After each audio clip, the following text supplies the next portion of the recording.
금요일 프리데스크를 반짝반짝 빛내는 이선영 아나운서의 의식의 흐름 코너 이하입니다. 네. 안녕하세요. 안녕하세요. 이번 주 주제는 쭌쭈닝 님이 말씀해 주셨는데요. 제가 예상했던 영희와 철수에 나오는 그 철수 맞나요? 네. 하셨는데 맞기도 하고 아니기도 하고. 네, 네, 그렇습니다. 언제나 그렇듯. 네. 일단 지난주에도 푸르밀의 이제 사업 철수 소식을 그렇죠. 우리가 전했죠. 전해드렸는데 네. 예고편이었네요. 네, 네. 이번 주에도 철수 관련된 소식이 많았습니다. 이제 네. 특히 제가 매일 아침에 뉴스를 전하면서 참 요즘처럼 탑뉴스로 국제뉴스가 매일같이 맞아요. 등장하는 때가 있었나 싶을 정도인데 러시아 우크라이나 갈등이 점점 더 심화되고 있죠. 그리고 네. 핵이라는 단어가 뉴스에서도 정말 심심치 않게, 맞아요. 심심치 않게가 아니죠. 맞아요. 매일매일 매일 나오고 언급이 있죠. 되고 있어서 이러다 정말 핵전쟁이 나는 거 아닐까라는 우려가 드는데 핵전쟁까지 안 가도 사실 뭐 이미 수많은 인명과 재산 피해가 났잖아요. 그러다 보니까 글로벌 기업들이 러시아, 우크라이나 이런 이제 전쟁 지역에서 철수하는 상황들이 많이 네. 일어나고 있습니다. 네. 이번에 이제 진출하지 않은 나라가 없을 정도로 모든 사람들이 아는 자동차 브랜드라고 또 할 수 있는 메르세데스 벤츠와 미국의 포드가 결국 러시아에서 사업을 철수하기로 했다는 기사가 있어서 좀 들고 왔어요. 네. 그게 근데 지금 이미 사업을 접은 자동차 브랜드들이 있죠. 있더라고요. 르노, 토요타, 닛산.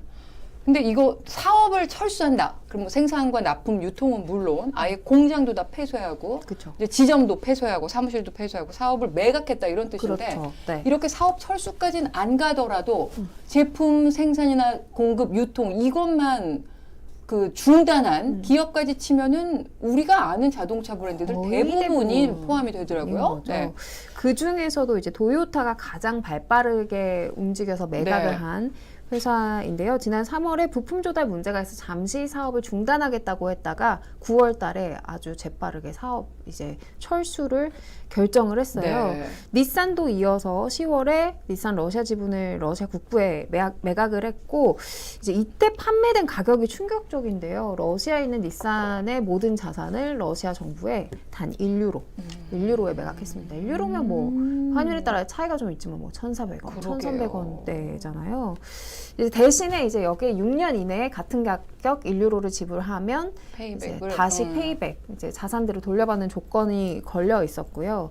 이제 르노 자동차 역시 러시아에서 매출을 10%나 벌어들이고 있었는데도 단돈 2루블, 이게 약 50원이라고 하거든요. 를 러시아 정부에 이제 매각했고 역시 페이백 조건이 붙었습니다. 그리고 네. 제가 오늘 들고 온 벤츠. 이제 벤츠는 좀 페이백 형식 그리고 러시아 이제 국부에 파는 방식이 아니라 러시아 내에 이제 벤츠를 대신 판매해주는 판매사가 있잖아요. 딜러사. 네, 네, 네. 딜러사에게 판 거예요. 그러니까 뭐 쉽게 생각하면 좀 계열사 비슷하게 하위의 이제 사업체였는데 네. 그 사업체에 오히려 지분을 매각한 거거든요. 그러니까 결국 형식은 좀 도요타나 닛산과는 다르지만 결국 러시아가 현지 사업에서 철수하는 글로벌 기업의 대상으로는 이제 자산을 몰수하는 형식을 취하고 있기 때문에 좀 어쩔 수 없이 뭐 페이백 조건이라든지 딜러사에 매각한다든지 하는 방식으로 고육지책으로 이렇게 처분을 네. 하고 있다고 볼 수가 있겠죠. 네.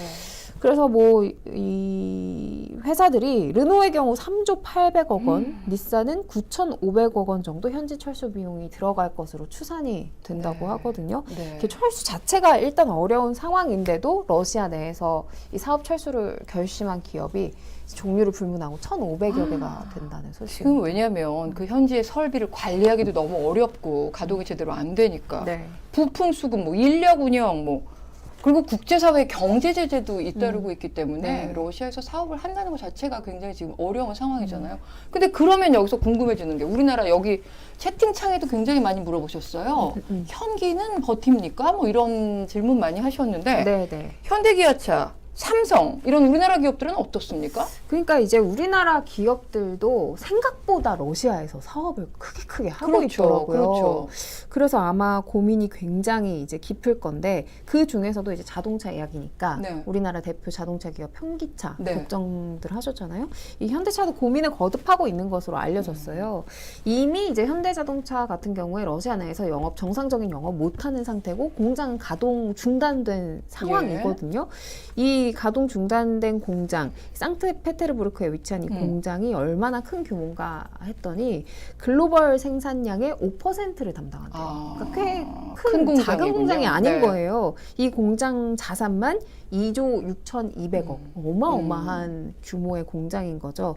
이렇게 들어간 돈이 크다 보니까 이거 생산도 못하고 이럴 바에는 그냥 이걸 철수하는 게 좋겠는데 근데 철수를 하면 러시아 정부가 자산을 몰수한다고 그러니까 하고 말이에요. 좀만 기다리면 서방 국가들이랑 러시아랑 어떻게 협상이 되지 않을까 하고 이 전쟁이 이제 끝날 것 같으니까. 기다리고 있었던 거예요. 지금까지는. 그런데 현재 언론 보도 등에 따르면 이제 현대차도 조만간 사업 철수를 결정할 것으로 보인다고 합니다.